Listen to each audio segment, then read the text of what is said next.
নজর রাখবো পরবর্তী খবরের দিকে। গতকাল রাতে বেহালা চৌরাস্তায় 123 নম্বর ওয়ার্ড অবৈধ মদের ঠেক হাতে নাতে ধরলো এলাকার বাসিন্দারা। স্থানীয় বাসিন্দাদের অভিযোগ রয়েছে ওই এলাকায় দীর্ঘদিন ধরে মদ বিক্রি হচ্ছিল, এতে এলাকার পরিবেশ দীর্ঘদিন ধরে নষ্ট হচ্ছিল। পরে বেহালা ঠাকুরপুকুর থানায় খবর দেওয়া হয় এবং ওই অবৈধ মদের বোতল আর আটককারীকে থানায় নিয়ে যাওয়া হয়েছে।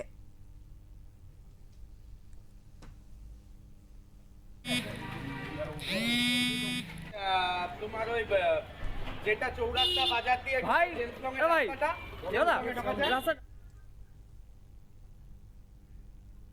এই বিষয়ে আমরা কথা বলবো আমাদের প্রতিনিধি সঞ্জয় মাঝির সাথে। সঞ্জয়, জানতে চাইবো বেহালা চৌরাস্তায় হাতে নাতে ধরা পড়লো অবৈধ মদের ঠেক, তাদেরকে পুলিশ ইতিমধ্যে গ্রেফতারও করেছে, ঠিক কি খবর রয়েছে?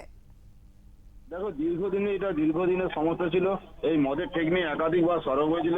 এর আগে প্রাক্তন তৃণমূল সরকার আমলে ওখানকার কাউন্সিলরের মদতেই কাজ পেয়েছেন ওখানকার স্থানীয় মানুষ, এবং পুলিশ চাইলেও কিছু করতে পারতো না, কারণ পুলিশের উপর একটা প্রেশার ছিল এমন এখানে। কিন্তু রাজ্যের পালাবদলের পর একাধিক জায়গায় যেমন বেআইনি মদ এবং জুয়া সাট্টা যেমন বন্ধ করা হয়েছে, ঠিক তেমনি এখানে অবৈধভাবে রাতের অন্ধকারে বেহালা চৌরাস্তা 123 নম্বর ওয়ার্ডে আবার সেই একই চিত্র ধরা পড়েছে, এবং স্থানীয় মানুষরা সেই যারা নেশাগ্রস্ত অবস্থায় মানুষের হাতে ধরে ফেলে এবং প্রশাসনকে খবর দেওয়া হয়। হঠাৎ প্রশাসন এসে ওকে আটক করে। কিন্তু প্রশ্ন হচ্ছে যে এত নিরাপত্তা বলা সত্ত্বেও এবং রাজ্যের মুখ্যমন্ত্রী নতুন নির্দেশিকা সত্ত্বেও কিভাবে অবৈধভাবে বেহালা ঠান্ডা অঞ্চলে মদ বিক্রি হয়েছে, এই নিয়ে এখানে স্থানীয় মানুষের মধ্যে একটা অসন্তুষ্ট দেখা যায়। সৌমি, একেবারে সঞ্জয়, এই ঘটনায় যাদেরকে আটক করা হয়েছে তাদের বিরুদ্ধে ঠিক কি পদক্ষেপ নেওয়া হয়েছে এখনো পর্যন্ত?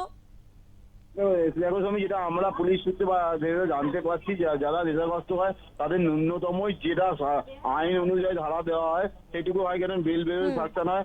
এটা মদ যেহেতু আবগারি ডিপার্টমেন্ট অধীনতে থাকে, সেই জন্য আবগারি দপ্তর সামান্য একটা কেস আছে যেটা অন্তর্বর্তী জামিন থানা থেকেও পাওয়া যায়। কিন্তু কারণ মদের বিরুদ্ধে এমন কোনো নতুন আইন প্রয়োগ করা নেই আমাদের রাজ্যে যে মদ বিক্রি করা যায়, যে খাওয়া বা মদ বিক্রি। কিন্তু এখন প্রশ্ন উঠছে যে বেসরকারি ভাবে বেআইনি ভাবে যে মদ বিক্রি হয়েছে বেহালার মতো জায়গায়। এই জানো, কদিনের মধ্যেই আমাদের বাঙালি শ্রেষ্ঠ উৎসব দুর্গাপুজো আসছে, তার মধ্যে রাস্তায় যে এখন এইভাবে যে মদের যে ছোট ছোট ঠেকগুলো বন্ধ করা হয়েছিল সেগুলো পুনরায় আবার চালু হচ্ছে। এবং এক কথা বলা যায় প্রশাসনের উদাসীনতার কারণে, কারণ এই নিয়ে একাধিকবার ঠাকুরপুকুর থানার বিরুদ্ধে স্থানীয় মানুষ সরব হয়েছে। আবার মানুষ বলছে, কিছু মানুষ ক্যামেরার সামনে না বললেও তারা বলছে স্থানীয় থানার সহযোগিতা ছাড়া এভাবে বেআইনি মদের ঠেক বা মদের বোতল নিয়ে ঘোরা সাহসিকতা মানুষ করতে নেই। কারা এক শ্রেণীর মানুষ যারা এই রাজনৈতিক প্রভাব আগে খাটাতো, এখন তারা প্রশাসনিক প্রভাব খাটিয়ে এই ব্যবসা চালাচ্ছে। জমি, একেবারে ধন্যবাদ সঞ্জয় তোমাকে। বেহালা চৌরাস্তায় অবৈধ মদের ঠেক ধরলো হাতে নাতে এলাকাবাসীরা।